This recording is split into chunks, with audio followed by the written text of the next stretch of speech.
आज देखते हैं प्राचीन भारत का इतिहास।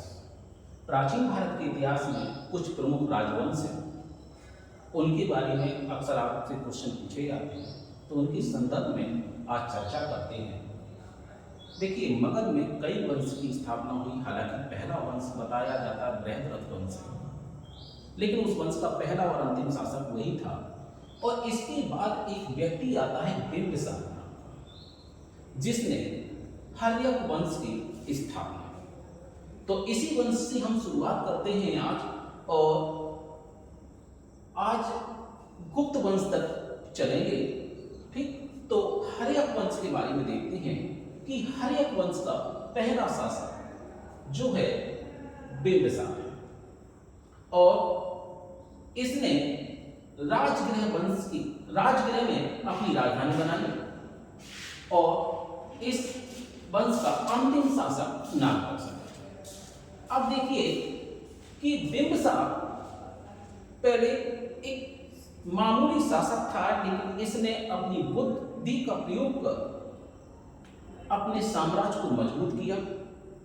जो शक्तिशाली शासक थे उनसे वैवाहिक संबंध बनाकर, और जो कमजोर शासक थे उनको युद्ध में पराजित कर इसने अपने साम्राज्य की वृद्धि की। अब आते हैं कि इस वंश के जो महत्वपूर्ण शासक हैं वो कौन कौन से हैं। एक का नाम सुनते हैं अजातशत्रु, और एक का नाम सुनते हैं उदय। हालांकि आप अजातशत्रु का नाम हिंदी में भी सुनते होंगे। वह व्यक्ति जिसका शत्रु जन्मा ही नाम अजातशत्रु। तो इन्हीं पर देखिए, अजातशत्रु जो है अपने पिता की बिंबिसार की हत्या करके हर्यक वंश के शासक बने थे। इन्हीं के कार्यकाल में बुद्ध की मृत्यु हुई थी। ये अजातशत्रु बौद्ध धर्म के उपासक माने जाते हैं, जबकि बिंबिसार जैन धर्म के उपासक माने जाते हैं। इनका संबंध महावीर स्वामी से रहा है, जबकि ये काफी हद तक बुद्ध के करीब थे और बुद्ध के अंतिम समय में संपर्क में भी रहे। और एक बात तो बताया जाता है कि जब बुद्ध यहां से जा रहे थे राजधानी से होकर, तो इन्होंने बौद्ध धर्म ग्रहण कर लिया और पूछा कि क्या धर्म में देखिए हिंसा का कोई स्थान नहीं है, तो अब मैं शासक हूं और मैं लिच्छवी पर विजय प्राप्त करूं। तो इस पर विजय कैसे प्राप्त की जाए, तो बुद्ध ने उन्हें सुझाव दिया था कि राजनीतिक हिंसा नहीं। अब देखिए, तो इसी वजह से अजातशत्रु ने फिर लिच्छवी साम्राज्य पर आक्रमण किया। बताते हैं कि उसी युद्ध में पहली बार महाशिला कंटक नामक यंत्र का प्रयोग किया। अब आते हैं कि इस युद्ध में एक और व्यक्ति का नाम जुड़ता है, जिसका नाम आप जानते हैं आजीवक संप्रदाय से संबंधित हैं, मक्खली पुत्र कोसा। यह इसी युद्ध में गए थे और इसी युद्ध में इनकी मृत्यु हुई थी। अब देखिए, अजातशत्रु के समय में पहली बौद्ध संगीति का आयोजन हुआ था, और 483 BC में राजगृह की सप्तपर्णी गुफा में यह बौद्ध संगीति आयोजित की गई। इस बौद्ध संगीति की अध्यक्षता महाकश्यप ने की। इसमें कुपाली और आनंद भी उपस्थित थे। इन्होंने भी अपने ग्रंथ इसी में लिखे थे। अब देखिए, आते हैं उदयन या उदयन के नाम से एक शासक का नाम सुनते हैं, जिन्होंने पाटलिपुत्र की स्थापना की थी, और इन्होंने पाटलिपुत्र को अपनी राजधानी भी बनाया था। चूंकि इस वंश के शासकों ने अपने पिता की हत्या करके शासन सत्ता प्राप्त की थी, जिस वजह से इस वंश को पितृहंता वंश के नाम से भी जाना जाता है। तो यानी कि हर्यक वंश के बारे में क्वेश्चन पूछे जाएं या पितृहंता वंश के बारे में क्वेश्चन पूछे जाएं, तो आपको कुछ और नहीं इसी के संदर्भ में बताना है। और बस ये याद रखना, इस वंश के संस्थापक बिंबिसार हैं और प्रमुख शासक वो अजातशत्रु के बारे में क्वेश्चन पूछा जाता है और उदयन के बारे में ज्यादातर आपकी पाटलिपुत्र की स्थापना के बारे में पूछा जाता है। ठीक, अब देखिए एक व्यक्ति है शिशुनाग।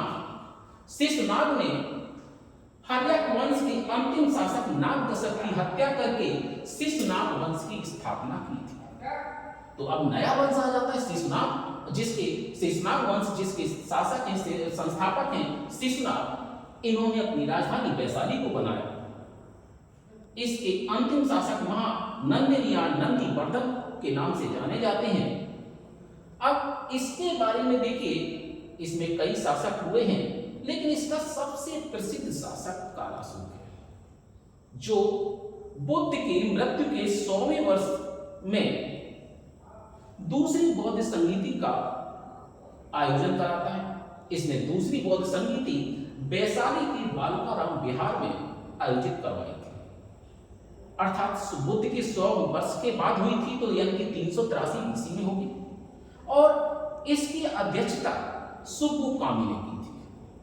अब आते हैं नंदवंश। नंदवंश के जो संस्थापक हैं महापद्म नंद हैं, और यह बहुत ही प्रतापी शासक के रूप में जाने जाते हैं। इन्होंने पाटलिपुत्र को अपनी राजधानी बनाया, और इस वंश के अंतिम शासक धनानंद हैं, जो कहे जाते हैं उस समय के अपने समकालीन शासकों में सबसे धनी शासक थे, और यह शूद्र शासक भी कहे जाते हैं। और बताते हैं कि इस शासक ने अपनी सभा में एक बार कौटिल्य को अपमानित किया, तो जिसकी वजह से बताते हैं कि उसने अपनी चोटी या शाखा में गांठ उसी दिन बांध ली और कहा कि उसने जब तक हम इसको समूल नष्ट न कर दें तब तक हम अपनी शाखा की गांठ नहीं खोलेंगे, और इसने यह प्रतिज्ञा को सही साबित किया था। ठीक, तो इसी वजह से इसके पतन के लिए फिर कौटिल्य ने चंद्रगुप्त मौर्य को अपना शिष्य बनाया और उसकी मदद से मौर्य साम्राज्य की स्थापना की थी। तो आप ये देखिए, महापद्म नंद के बारे में कुछ चीजें जान लेते हैं कि महापद्म नंद के बारे में कुछ उपाधियां आती हैं। एक तो आती है उग्रसेन, यह एक पुस्तक है महाबोधि ग्रंथ, उसमें उल्लेखित है।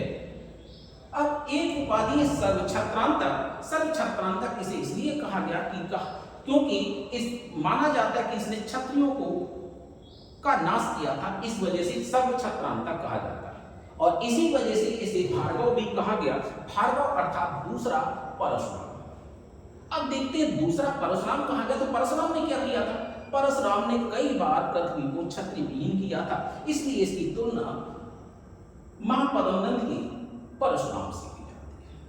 अर्थात भार्गव और सर्वछत्रांतक परशुराम से तुलना के कारण इन्हें भी उपाधि दी। अब आते हैं मौर्य वंश।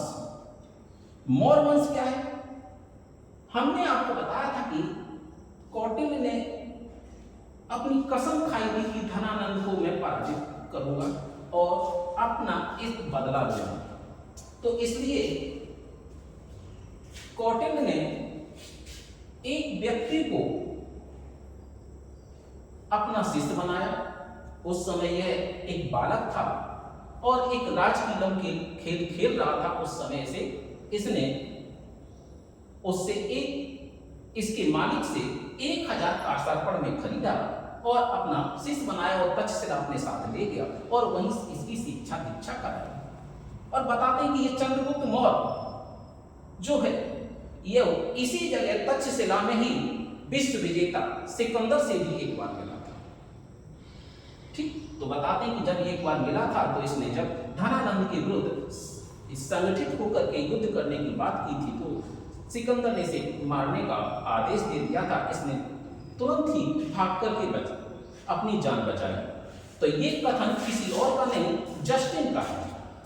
अब आते हैं चंद्रगुप्त मौर्य ने अपनी राजधानी पाटलिपुत्र बनाई और पाटलिपुत्र इसकी राजधानी थी। आज भी इसके साक्ष्य जो है पटना में कुंभहरार नामक गांव में मिलते हैं। मौर्य वंश का अंतिम शासक बृहद्रथ है या अंतिम या 10वां शासक बृहद्रथ है। अब देखिए इस वंश के बारे में कुछ महत्वपूर्ण बातें कि कौटिल्य कौन था। कौटिल्य देखिए चंद्रगुप्त मौर्य का गुरु भी था और इसका राजपुरोहित भी रहे। कौटिल्य ने अर्थशास्त्र नामक पुस्तक लिखी थी जो कि राजनीतिक शास्त्र पर थी, न कि अर्थशास्त्र पर। ये किस पर थी? राजनीतिक शास्त्र पर थी। अब देखिए इसके बारे में पूछा जाता है कि यह पुस्तक में कितने श्लोक हैं, तो इस पुस्तक में 4000 श्लोक थे। यह पुस्तक 15 अधिकरणों में और 180 प्रकरणों में विभाजित है। ठीक। अब देखिए कौटिल्य का जो मूल नाम है विष्णुगुप्त है। इसकी तुलना भारत वो मैकियावेली से की जाती है, इसीलिए इसे भारत का मैकियावेली भी कहा जाता है, क्योंकि आप जानते हैं कि मैकियावेली राजनीति शास्त्र से संबंधित है और ये इन्होंने राजनीति शास्त्र में पहली पुस्तक लिखी, इसलिए इनकी तुलना भारत का मैकियावेली से की जाती है। अब देखिए इसके बारे में कुछ शासक हैं, जैसे कि चंद्रगुप्त मौर्य है। चंद्रगुप्त मौर्य के गुरु चाणक्य हैं, आपने पढ़ ही लिया है। और इसके एक लेखक हैं विशाखदत्त, जिन्होंने अपनी पुस्तक मुद्रा राक्षस में चंद्रगुप्त मौर्य को बिरसर या कुलहीन कहा है, जिसके आधार पर बताया जाता है कि यह एक शूद्र शासक रहा होगा। या कुछ लोग कहते हैं कि चूंकि इसने हिंदू धर्म छोड़ करके या भागवत धर्म छोड़ करके इसने जैन धर्म अपना लिया था, इसलिए इसे कुलहीन या बिरसर बताया। अब इसने भागवत धर्म छोड़ करके इसने कैसे जैन धर्म अपनाया और किसके प्रभाव में जैन धर्म अपनाया, तो वह आपने सुना होगा एक जैन ऋषि है भद्रबाहु, जिसकी शिष्यता इन्होंने ग्रहण की। भद्रबाहु ने एक पुस्तक लिखी थी कल्पसूत्र, और इन्हीं के शिष्यता में ग्रहण करने के पश्चात यह इनके साथ दक्षिण भारत में चले गए थे, चंद्रगिरी की पहाड़ियों पर। वहीं संलेखना विधि से इन्होंने अपने प्राण त्याग किए थे। अब आते हैं कि एक चंद्रगुप्त मौर्य के समय में एक युद्ध हुआ था सेल्यूकस का। तो पूछा जाता है ये कब युद्ध हुआ और इसमें कौन जीता कौन पराजित हुआ। तो 305 ईस्वी में सेल्यूकस इस युद्ध में पराजित हुआ था और इसे अपनी पुत्री हेलेना या कार्नेलिया का विवाह चंद्रगुप्त मौर्य से किया करना पड़ा, और इसने कई 4 क्षेत्र जो हैं इनको भेंट दिए थे, दहेज में दिए थे। और बताते हैं कि चंद्रगुप्त मौर्य ने भी उसके बदले में सम्मान पूर्वक इन सेल्यूकस को 500 हाथी भेंट दिए थे। अब देखिए सेल्यूकस ने अपने एक राजदूत को चंद्रगुप्त मौर्य के दरबार में भेजा था, जिसका नाम है मैगस्थनीज। इसने एक पुस्तक लिखी है इनका। इसने नगर प्रशासन पर इस काफी जानकारी दी है। अब आते हैं दूसरे शासक हैं बिंदुसार। बिंदुसार जो हैं इनकी उपाधि जो है सिंहसेन या अमित्रघात है। तो इसका मतलब यदि ये कोई कमजोर शासक नहीं है, भले ही इसने युद्ध में कोई क्षेत्र ना जीता हो, लेकिन इसने अपना कोई क्षेत्र खोया भी नहीं है, इसलिए इसे सिंहसेन या अमित्रघात कहा जाता है। और इसके समय में 2 राजदूत आए थे, जिसका नाम है डायमेकस और डायोनोसियस। तो डायमेकस जो है सीरिया के शासक हेलियोडोरस ने भेजा था, और डायोनोसियस मिस्र के शासक टॉलमी फिलाडेल्फस तुति ने भेजा था। अब आते हैं एक और शासक है अशोक। अशोक के समय में तीसरी बौद्ध संगीति का आयोजन हुआ। 256 बीसी में माना जाता है पाटलिपुत्र में इसका आयोजन किया गया था, और इसकी स्थापना मोगालीपुत्तेश ने की थी। तो यानी कि तीसरी बौद्ध संगीति की अध्यक्षता किसने की थी? मोगालीपुत्तेश ने। और इसी संगीति में तीसरे पिटक की स्थापना की गई थी। तो 3 पिटक है, सुत्त पिटक, विनय पिटक और अभिधम्य पिटक। अभिधम्य पिटक की स्थापना इसी संगीत में की गई थी। अब देखते हैं कि अशोक के कई शिलालेख मिलते हैं। तो शिलालेखों की खोज किसने की थी? टिक पेंथर ने। ये 1750 में इसने इसकी खोज की थी, लेकिन इसे सर्वप्रथम 1837 में पढ़ा गया और पढ़ने वाला व्यक्ति था जेम्स प्रिंस। अब देखिए, इसकी एक उपाधि देवनाम पिय या पियदस्सी मिलती है। देवनाम पिय और पियदस्सी नाम की उपाधि दो अन्य शासकों ने भी ली है। एक तो मौर्य वंश के शासक दशरथ, जो अशोक का पौत्र माना जाता है, एक श्रीलंका का शासक तेस्र। आरंभ में जब देवनाम पिय की उपाधि वाले लेख खोजे गए थे तो कहा गया था कि श्रीलंका के शासक के हैं, लेकिन बाद में जब ये पढ़ लिए गए तो पढ़ने के बाद पता चला कि नहीं, ये श्रीलंका के शासक के नहीं, ये किसके हैं? भारतीय शासक है, और जिसके ये लेख हैं। कलिंग का युद्ध जो है अशोक ने अपने राज्याभिषेक के 8वें वर्ष के पश्चात जीता था। अगर कभी 8वें वर्ष और 9वें वर्ष आ जाए तो आपको 9वां वर्ष पर टिक करना होगा, क्योंकि 8वें वर्ष के बाद कहा गया, अर्थात क्या है, 9वें वर्ष में इसने इस युद्ध को जीता था। 3 देखिए, ये तो इतिहास का अभी टॉपिक चल रहा है। आप लोगों को एक सूचना देनी है कि अब अगले सप्ताह से हम करंट का साप्ताहिक टॉपिक भी डालेंगे। देखिए, अगर आप लोगों को यह वीडियो पसंद आ रहा है तो लाइक, शेयर और सब्सक्राइब जरूर करें। और सब्सक्राइब इसलिए जरूरी है कि भाई, ताकि आपको अगर पसंद आ रहा है तो हमारे वीडियो आप तक पहुंच सके। तो ध्यान रखिएगा, आप लोग मेरे वीडियो को जल्द से जल्द सब्सक्राइब कर लें ताकि आप तक आप सही सूचना पहुंच सके। ठीक, अब देखिए, आते हैं गुप्त वंश। गुप्त वंश के प्रमुख शासक हैं या संस्थापक हैं पुष्यमित्र सुंग, और इसने अपनी राजधानी पाटलिपुत्र को बनाया और पाटलिपुत्र को राजधानी बनाया। और इस वंश के जो शासक हैं देवभूति हैं।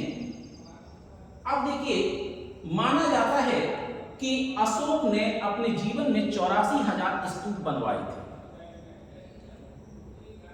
लेकिन कहा जाता है पुष्यमित्र सुंग ने उन 84,000 स्तूपों को ध्वस्त किया। अब देखिए, 9वां शासक इस वंश का जो है भागभद्र है। बताते हैं कि उसके राज्यकाल के 14वें वर्ष में तक्षशिला के शासक एंटियोकस ने अपने एक राजदूत को भेजा, और उस राजदूत का नाम था हेलियोडोरस। उसने विदिशा के वेश नगर में वासुदेव के सम्मान में गरुड़ स्तंभ की स्थापना की।